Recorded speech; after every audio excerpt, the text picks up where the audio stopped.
Olá, amados, a paz de Arrujo. Então vamos aqui dar continuidade à pregação do Cláudio Duarte, né? Então vamos lá, deixa eu botar aqui para vocês. Peraí.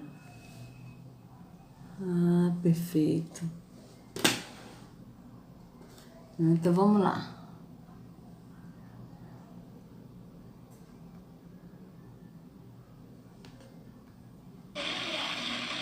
Ele é um garoto que parece normal, sim ou não? Mas mata leão. E depois que veio o urso? Vou pegar. Davi falou, não quero problema com o Greenpeace. Não quero nada com esse negócio de protetor dos animais. Soube do falecimento do leão? Já estou respondendo um assassinato. Vai dar ruim para tu, urso. O urso falou, quero ver. Morreu, filho. Sim ou não? Sim ou não? Depois Davi matou um. Depois matou um. Qual foi o primeiro animal provavelmente que Davi matou? Não, ovelha, gente. Ele era pastor de ovelha, criava para comer, sim ou não? Um dos animais provavelmente que a Bíblia não diz que ele matou, mas ele deve ter enfrentado. Qual é o maior inimigo da ovelha? O lobo. Porque o cara matou a ovelha, matou o lobo, matou o urso, matou o leão e matou o gigante. Você quer entrar no cenário matando gigante? Morre. Vocês vejam que ele falou que Davi foi pastor de ovelhas e que ele matou o lobo, né? Mas isso é no físico, ele era pastor de ovelhas e animais. Ele matou o lobo, tá? Que é um lobo mesmo, físico, tá certo? Ele matou um leão físico, ele matou um urso físico, ele matou um gigante físico. Isso tudo aconteceu. Só que ele aqui não disse em nenhum momento que Davi, ele era pastor de ovelhas animais. Ele não falou isso. E as pessoas que não lêem a escritura vai entender que Davi era pastor como esse aqui, ó. Que na verdade não é, porque o único pastor é Yahushua. E ele não disse que o lobo, disse que Davi matou o lobo. Até poderia ser, que ele matou o lobo, né? Poderia ser. Mas ele não diz que o lobo, no sistema, que o ladrão, como diz Yahushua, o ladrão veio para matar, roubar e destruir. Que eles falam que o ladrão é o diabo, eles falam que o diabo veio para matar, roubar e destruir. Mas o ladrão é quem? Esse aqui, ó. Que Yahushua está falando desse. E que quando vem o lobo é quem? É Terrom. Mas isso ele não vai falar. Entende? Ele não vai falar. Então vocês vejam bem, que ele não é pastor. O próprio Yahushua disse que todos os que vieram antes dele são ladrões e salteadores. Todos quem? Esses que se dizem pastores que não são. Eles são ladrões e salteadores. Tá? E aí Yahushua diz que eu sou bom pastor da vida pelas ovelhas. O ladrão vem somente para matar, roubar e destruir. Eu vim para que tenham a vida e abundância. Eu sou o bom pastor. Então vocês vejam que Yahushua está falando do ladrão que é o líder religioso, que se diz pastor e que não é. E aí diz, mas o mercenário, o que não é pastor, da qual as ovelhas não lhe pertencem, vai vir o lobo. Quem é o lobo? Terrom. Esse sim é o lobo. Não é o lobo, o Terrom, ele é o lobo, não é o ladrão. O ladrão aí que tá falando é esses aqui, ó, líderes religiosos, que é o ladrão. Agora o lobo é Terrom, que é conhecido na Bíblia por Satanás, por diabo. Tá certo? Então vocês vejam bem que ele tá dizendo que Davi disse, as ovelhas não são minhas, são do meu pai. Mas esse aqui não vai dizer isso, ele vai dizer as minhas ovelhas. Por quê? Porque ele é ladrão, está no lugar de Yahushua, se passando por pastor, mas ele não é pastor porque o único pastor é Yahushua, né? Que deu a vida pelas ovelhas, porque esse aqui não dá vida para ninguém, certo? Ele não dá vida por ninguém. Então vamos continuar. Entendeu? Aliás, José diz que Davi sabia que foi ungido para ser rei, não foi para matar gigante.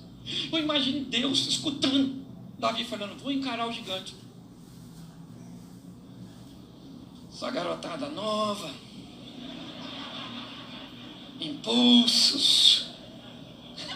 Eu imagino Deus pensando, me dá condição de imaginar. Eu sei que aqui tem teólogo, tem achólogo, tem tudo nesse ambiente, certo? Aqui, então vai criticar mesmo o que eu falar, critica.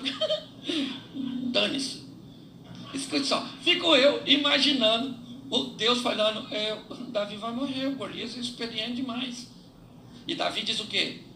Você vem a mim com espada, escudo, lança e outras indumentárias mais, mas eu vou contra você em nome. Eu imagino um anjo, dá licença eu imaginar, o anjo falando com Deus, Senhor, o senhor viu em nome de quem que ele falou que vai? No nome de quem ele vai, não vai dar para morrer.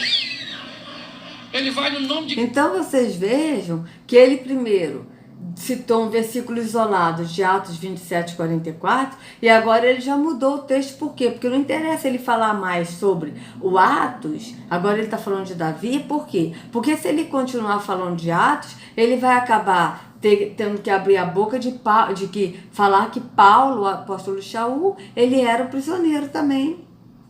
Então vocês vejam bem que ele já mudou o foco da mensagem, que era Atos 27, 44, e agora ele passou para a história do Davi, e que foi uma coisa física. Mas ele disse que Davi foi pastor de ovelhas, foi, mas ele não disse quais ovelhas, e que Davi foi pastor de ovelhas, sim, mas de ovelhas animais. Porque o único pastor de ovelhas que somos nós é Yahushua, e que nós somos pastoreados pelo pastor que é Yahushua, e nós somos membros do corpo de Yahushua, que é no Espírito, que é um só corpo. Não são vários corpos como esse aqui. Esse aqui é um corpo de uma denominação. Então vocês vejam que o sistema religioso, eles têm vários corpos. Né? Você vê, a Assembleia de Deus é um corpo. Nós somos o corpo de Cristo. Mas o corpo de Cristo é onde? Na Igreja Assembleia de Deus. A Batista é um outro corpo, na Igreja Batista. A Nova Vida é um outro corpo na Igreja Nova Vida. E sendo que a Escritura diz que é um só corpo e que nós somos membros desse corpo. Qual o corpo? Yahushua, que é no Espírito. Então vocês vejam bem. Aí agora aqui eu estou vendo que ele mudou o foco da mensagem. Ele deixou agora Atos de lado, porque o que interessa ele falar de Atos ele já falou. Não é? Pelo que eu estou vendo aqui. Porque ele falou, simplesmente ele deu base nas tábuas e em pedaços do navio, né? E que as pessoas foram salvas, mas quem foram salvos? Ele não falou que foram os presos e que inclusive o apóstolo Shaul estava na condição de preso. Então vamos continuar aqui para ver o que ele vai falar agora. E quem ele vai no do Senhor. Então a mulher do Golias ficou viúva. Ok? Então eu preciso mostrar a você que são momentos pequenos, aparentemente insignificantes, e que na maioria das vezes, a nível de regra, são esses momentos e coisas aparentemente pequenas que vão dar um upgrade no seu casamento para ele mudar, que vai pegar a sua vida financeira e vai mudar, que vai pegar a sua saúde e vai mudar, que vai pegar a sua vida ministerial e vai mudar, porque são coisas pequenas que fazem coisas grandes acontecer. Isso. Então vocês vejam que ele passou essas coisas pequenas que ele está falando, que é tipo as tábuas, né, que eles seguraram nas tábuas, aquele que não sabia nadar. Então, veja, ele não está falando de todos, ele está falando de um grupo que não sabia nadar. Vocês vejam que ele não está falando de todos.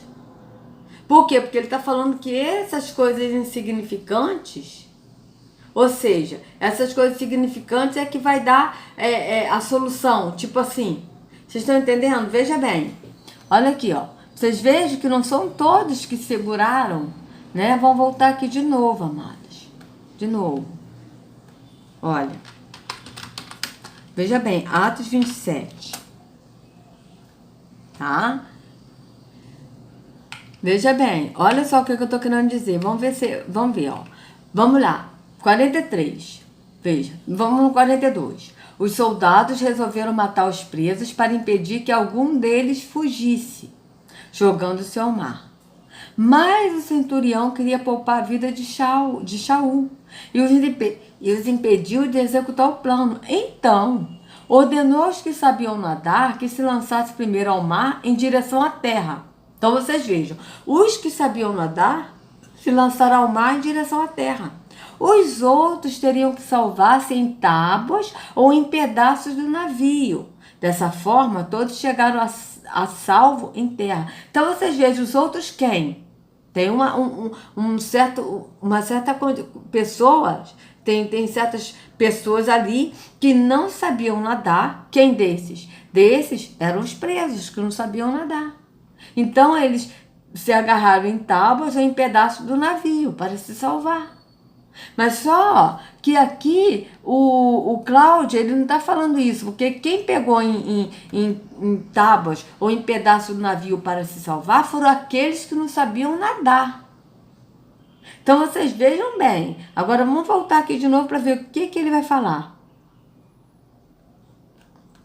Para você que são momentos pequenos, aparentemente insignificantes, e que na maioria das vezes, a nível de regra, são esses momentos e coisas aparentemente pequenas que vão dar um upgrade no seu casamento para ele mudar, que vai pegar a sua vida financeira e vai mudar, que vai pegar a sua saúde e vai mudar, que vai pegar a sua vida ministerial e vai mudar. Então vocês vejam que ele está falando que essas coisas pequenas, quais são as coisas pequenas que ele está falando? É tipo no texto que a gente leu, as tábuas ou o pedaço do navio, que aqueles que não sabiam nadar, que estavam como prisioneiros, que não sabiam nadar, e outros também que não eram prisioneiros, porque não tinha ali só os prisioneiros, tinham os prisioneiros, o centurião, outros que estavam cuidando dos prisioneiros para que eles não fugissem, e entre eles o apóstolo Paulo, que também era prisioneiro. Tá? O apóstolo Paulo era prisioneiro, amando dos sumos sacerdotes, que eram os maçons na época, tá? Já existiam esses maçons, os líderes religiosos, mestres da lei e os políticos. Então vocês vejam que dentre esses, os que sabiam nadar, eles pularam o mar e foram para a terra, nadando. Agora, outros pegaram e se agarraram em tábuas ou em pedaços de navios, que não sabiam nadar. Mas ele não está falando isso, ele está falando de momentos dessas coisas pequenas, ou seja, as coisas pequenas que ele está falando são essas tábuas ou então um pedaço de navio que ele está falando, e que pode dar um great, né, um upgrade no seu casamento, como ele falou, nas suas finanças, né, nesses problemas cotidianos. Ou seja, o que ele está falando é que ele está comparando essas tábuas, tá? E os pedaços de navio como se fosse uma coisa insignificante, e que isso que vai dar a solução para o problema que a pessoa está passando. Mas vocês reparem que esses que pegaram na tábua, né, ou então no pedaço de navio, não foram todos, foram aqueles que não sabiam nadar. Então teve assim, uma certa quantidade de pessoas que não sabiam nadar e que foram assim como é que eu vou falar, gente? Eu tô querendo falar a palavra aqui, mas é tipo um tipo de pessoas que não sabiam nadar, alguns que não sabiam nadar, que não são todos que pegaram nas tábuas e que pegaram um pedaço de navio. Por quê? Porque os que não pegaram sabiam nadar, então foram até a terra nadando. Agora, aqueles que não sabiam, essas pessoas que não sabiam nadar, é que pegaram em tábuas ou então em pedaços de navio para se salvar. E todos chegaram salvos. Mas ele não vai falar isso. Agora é que ele está falando assim, desses que pegaram, ou seja, está falando das tábuas e do pedaço de navio. Que são como se fossem coisas insignificantes e que vai dar uma solução, como se fosse uma salvação para o seu casamento, para a sua vida financeira, para a sua doença. É isso que ele está falando. Só que o texto diz que alguns, os que não sabiam nadar, é que pegaram nas tábuas e que pegaram em pedaços do navio. Não foram todos. Porque os que sabiam nadar foram nadando até a terra. Vocês estão entendendo aonde eu estou chegando? Eu acredito que vocês estão entendendo o que eu estou querendo falar. Então vamos continuar. Porque são coisas pequenas que fazem coisas grandes acontecer. Isso. Então vocês vejam que as pessoas que estão aí não vão se ligar que alguns, os que não sabiam nadar, somente os que não sabiam nadar, é que pegaram nas tábuas e que pegaram em pedaços do navio. Mas aqueles que sabiam nadar foram nadando. Então vocês vejam que ele aqui está falando para todos, mas as pessoas não vão se ligar que somente aqueles que não sabiam nadar é que pegaram nas tábuas e nos pedaços de navios. Entendem? Eu acredito que vocês estão entendendo o que eu estou falando. Eu creio nisso. Então vamos aqui continuar. É mais precioso do que a vida. E esses homens foram salvos segundo Atos dos Apóstolos 27, 44, seguros em coisas que para eles talvez fossem insignificantes. Ele jamais imaginaria. Então vocês vejam que ele falou esses homens, ele botou como se fosse todos. Vocês vejam, olha só, amados. Vou voltar aqui de novo para a gente ver. Olha aqui, ó. Agora ele voltou de novo em Atos. Mas ele só está frisando esse capítulo, esse versículo, Atos 27, 44. Olha o que ele disse, veja bem. Acontece isso. O que é mais precioso do que a vida? E esses homens foram salvos segundo Atos dos Apóstolos 27, 44, seguros em coisas que para eles talvez fossem insignificantes. Ele jamais imaginaria que uma cadeira daquela no navio iria se tornar uma boia de salvação no mar. Então vocês vejam que ele está falando esses homens foram salvos, mas quais homens foram salvos dessa maneira? Ele não disse, amados. Então as pessoas vão entender que todos ali foram salvos dessa maneira. Por quê? Porque ele leu o versículo isolado, os outros teriam que salvar-se em tábuas. Os outros quem? Os outros quem? Quem não sabia nadar, porque que tal? Mas o centurião queria poupar a vida de Paulo, de Shaul, e os impediu de executar o plano. Qual o plano? De matar os presos. Veja, vou ler de novo. Veja, os soldados resolveram matar os presos para impedir que algum deles fugisse, jogando-se ao mar. Então, ou seja, eles queriam matar os presos ali dentro do navio para impedir que alguns deles fugissem, se jogando ao mar. Fugisse como? Se jogando ao mar para se salvar. Para deixar de ser preso, tá certo? Mas o centurião queria poupar a vida de Shaul e os impediu de executar o plano. Então ordenou aos que sabiam nadar que se lançassem primeiro ao mar em direção à terra.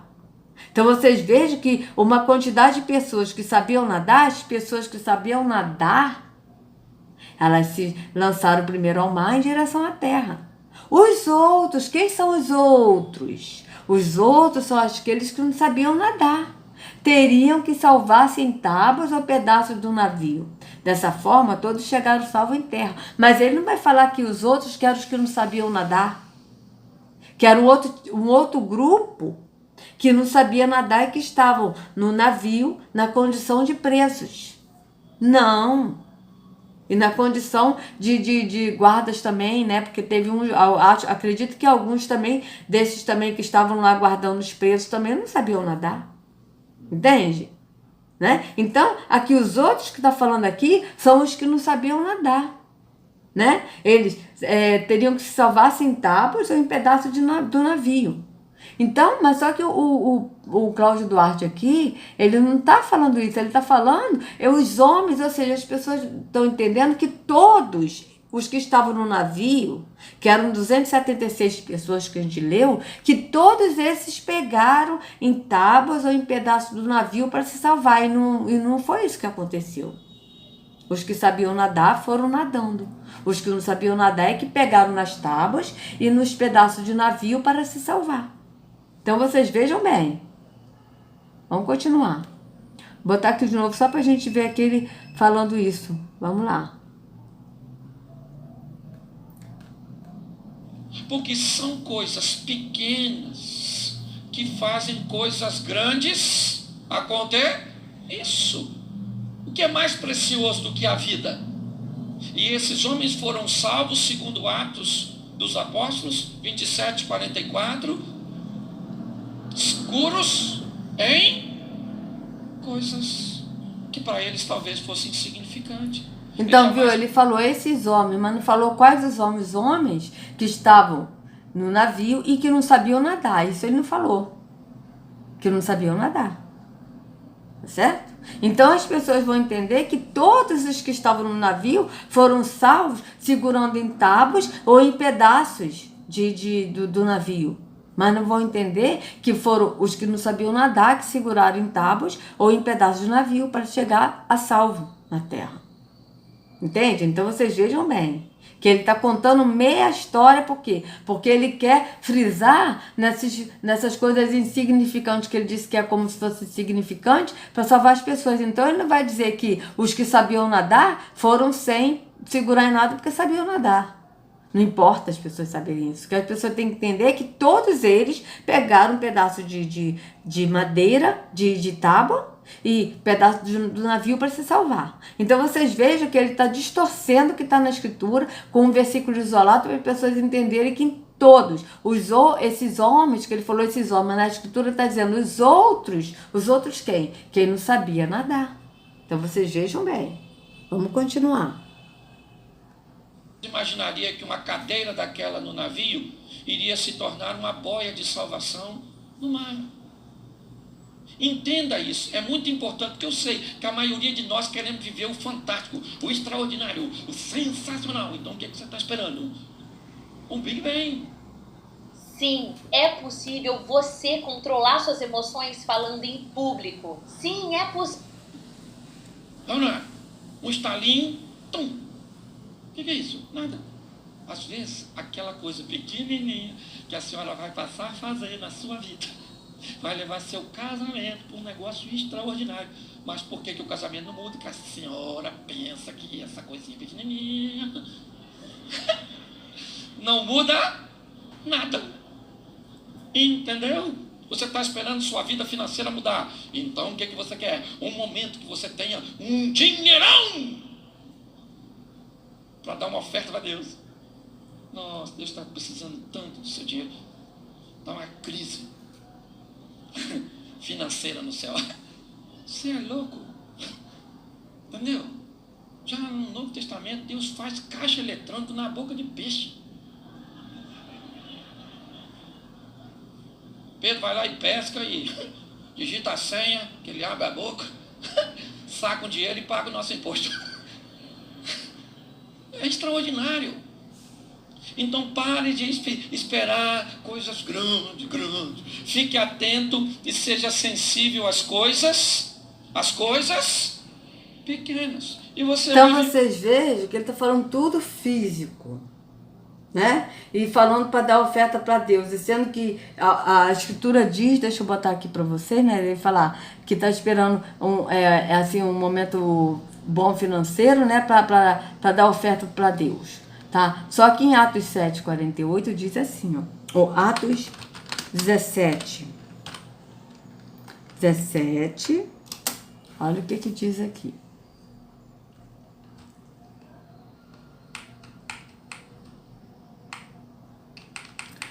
O Yahweh que fez o mundo e tudo que nele há é o Senhor do céu e da terra e não habita em santuários ou templos, né? Porque santuários são sinônimo de templos feitos por mãos humanas. Ele não é servido por mãos de homens como se necessitasse de algo, porque ele mesmo dá a todos a vida, o fôlego e as demais coisas. Então vocês vejam, dá uma oferta para Deus. Que Deus? Porque o verdadeiro não aceita nada de nossas mãos. Ele não é servido por mãos humanas. Então vocês vejam bem, ele é servido, ele é servido não, ele é adorado. Ele é adorado em espírito e em verdade. Certo? Ele é adorado em espírito e em verdade, porque nós servimos ao próximo, ajudando ao próximo, e nós servimos ao próximo, assim como a nós mesmos, que nós temos que nos amar ao próximo como a nós mesmos. Então, quando nós servimos ao próximo, a gente ajuda ao próximo, nós estamos fazendo para Yahushua. Então, Yahweh, ele não é servido por mãos humanas. Yahweh, ele é adorado, mas adorado como? No Espírito. Porque ele é Espírito. Então, ele é adorado no Espírito. Então, para a gente adorar no espírito, nós temos que sair do físico, que é a religião, que é o templo físico, que é ouvir líder religioso, falar mentira nessas gaiolas, tá certo? E ir para Yahushua, que Yahushua é o caminho. E Yahushua vai nos levar ao Pai. E assim o Pai nos deixa do Espírito, então nós passamos a adorá-lo em espírito e em verdade. Então o Pai, ele é adorado. Ele busca os verdadeiros adoradores que o adoram em espírito e em verdade. Agora, servir aquele que quer ser o maior no reino, que sirva. Que sirva quem? Que sirva ao próximo. Não é que sirva a Yahu, porque Yahu não é servido por mãos de homens. Tá bem claro. Então vocês vejam bem. Vamos continuar.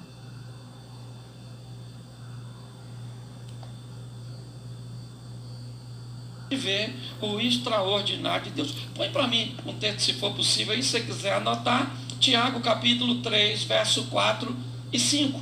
Tiago 3, 4 e 5 diz assim: vede também as naus que, sendo tão grandes e levadas por impetuosos ventos, barcos grandes, impulsionados por ventos fortes, conseguem ser dominados por um pequeno leme. Coisas pequenas, governando Olha coisas só, grandes. isso aqui são Assim sinais também a língua, maçônicos. um Ó. pequeno membro, se for possível, aí se você quiser anotar, Tiago capítulo 3, verso 4 e 5.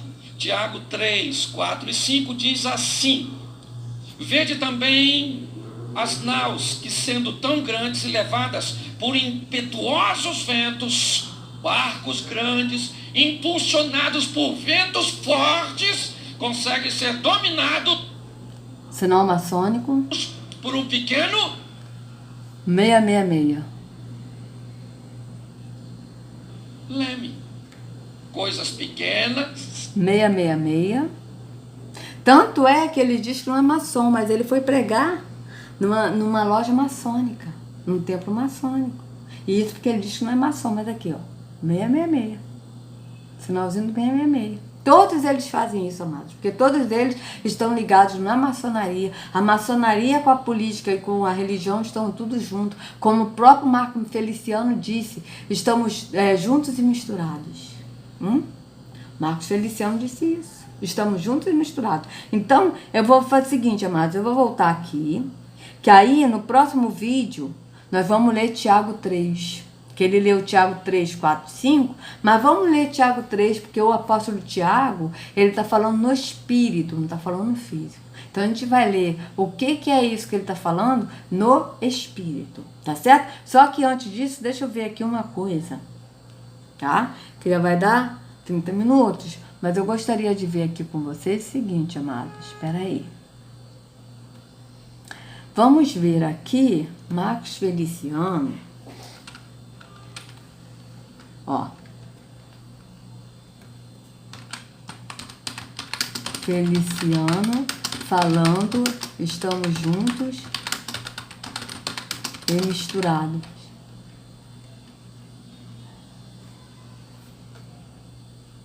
Veja.